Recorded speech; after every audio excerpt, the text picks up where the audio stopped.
So if you're watching this channel, then you know that I'm a big fan of LEGO Knights Kingdom 2.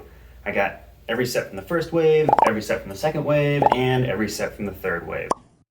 And what this meant was, especially in that first wave, I got multiple versions of each of the hero knights from that series, which I then turned into units in my LEGO board game. But one knight was a little bit problematic, and that was Rascus. Because for some reason, and I'm really not sure why, in LEGO's Citadel of Orlan set, Rascus came with a printed body part instead of an actual breastplate to go over him. So when I was first making my LEGO war game as a kid, my Bear Knights all had these breastplates, my Hawk Knights all had these breastplates, my Wolf Knights all had these breastplates, but for my Monkey people, I only had one of these breastplates to use. So that meant that I wasn't going to be able to have Monkey Knights the same way I had other Knights. Now fast forward to today, I'm an adult, I could just go on Bricklink and buy another one of these pieces if I really wanted to, but I'm not going to lie, the alternative solution I came up with has grown on me over the years. And so I think I'll just keep this single breastplate as an item on the battlefield, and my Monkey Knights will continue to look a little bit different from the other Knights that are out there in the Circle of Realms.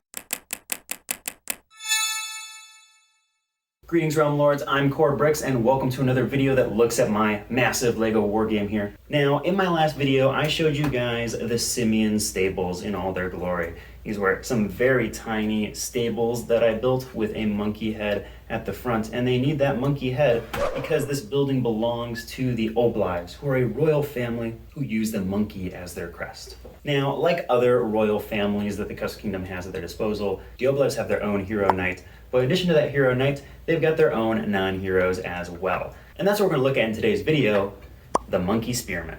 So the Monkey Spearmen look a lot like Rascus did in LEGO Knights Kingdom 2, except we've added a lot more black to the figure. Like I said in the intro, since I didn't have enough green breastplates, I had to settle for a black one instead, so they wear a black breastplate with 6 slashing armor. In addition to that, they have an adamite helmet, which blocks 3 piercing damage, and a big old square monkey shield that blocks another 6 slashing damage, making them pretty well decked out against slashing opponents. Our spearmen are pretty mid-range hitters. They have a base attack of 4 and a precision rating of 3, but since they have a spear, they got another 4 piercing damage that they can do, and that spear grants them a range of 1, meaning they can attack diagonally. These guys have a medium speed of 4, a defense of 8, and like all non-heroes, a health of 10.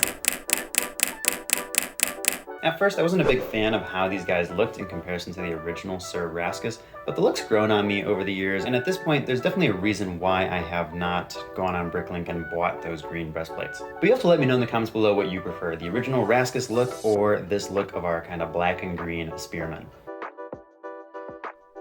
So who are these Monkey Spearmen? Well, they're trained by the Oblive family. And if you remember when I talked about them, when I was talking about the Simian stables, the Oblives are basically obsessed with animals, exotic animals. They keep menageries of animals. They're in charge of the royal stables and all things like that. And so our spearmen are the people who are trained to subdue and control these animals. And their abilities are going to reflect that. So for starters, when they're using a spear or a pike, basically when they're using any piercing weapon in close combat, and they're fighting a beast or a stallion, then they get to add 2 to their attack and 2 to their defense. Because these guys are so well trained at taking down animals, and you know, it wouldn't be a proper game if our spearmen couldn't take down horses. In addition to that, because they're wearing green armor, I had to acknowledge that somehow in some way, shape, or form. And so I treat this armor kind of like camouflage. So if they're standing on any grass terrain in the Circle of Realms, it could be this dark grass over here, or it could be like maybe this light green grass over here. As long as they are standing on grass in the Circle of Realms, then they get to add 2 to their defense as well. This makes the spearmen pretty good defenders since the Cusped Kingdom is of course located in grassy terrain. Now, in addition to that, because their shields are those really cool Knights Kingdom shields with the stud in the center, they can be modified by shield mods on the battlefield. And last but certainly not least, they have an ability that acknowledges the monkeyness about them.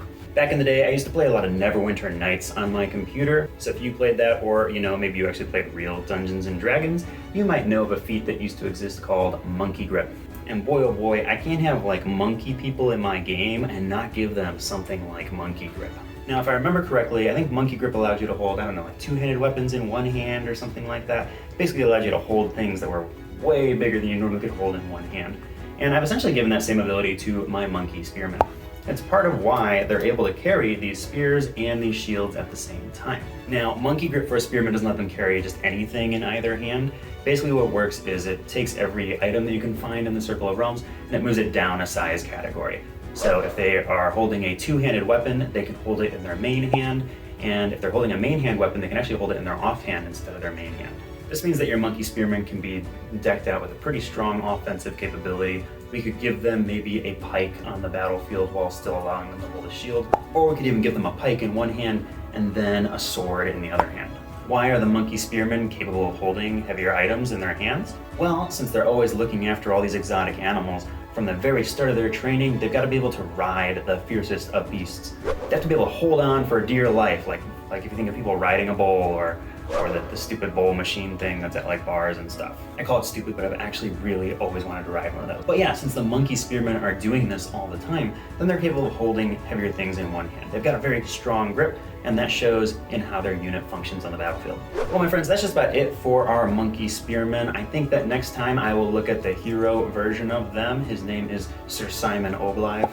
And I will say that unlike the other characters we've looked at so far, he is actually quite different from his Spearman counterparts. So definitely stay tuned for that video. He's one of my favorite units in the game, at least as far as how his abilities work. Now, my friends, don't forget that you can see all these stats and the abilities of the Monkey Spearmen if you go to my website, www.circleofrealms.com, and I've linked down in the description below the link to the actual Monkey Spearmen so you can see their page there. As always, remember, if you can't wait until the video of Simon comes out, you can always support me on Patreon. If you do that, then I'll give you access to the full gaming website and you can see all of the characters and the rules as they're written so far. But otherwise, my friends, be happy, be healthy, be well, and I'll see you next time here in the Circle of Realms.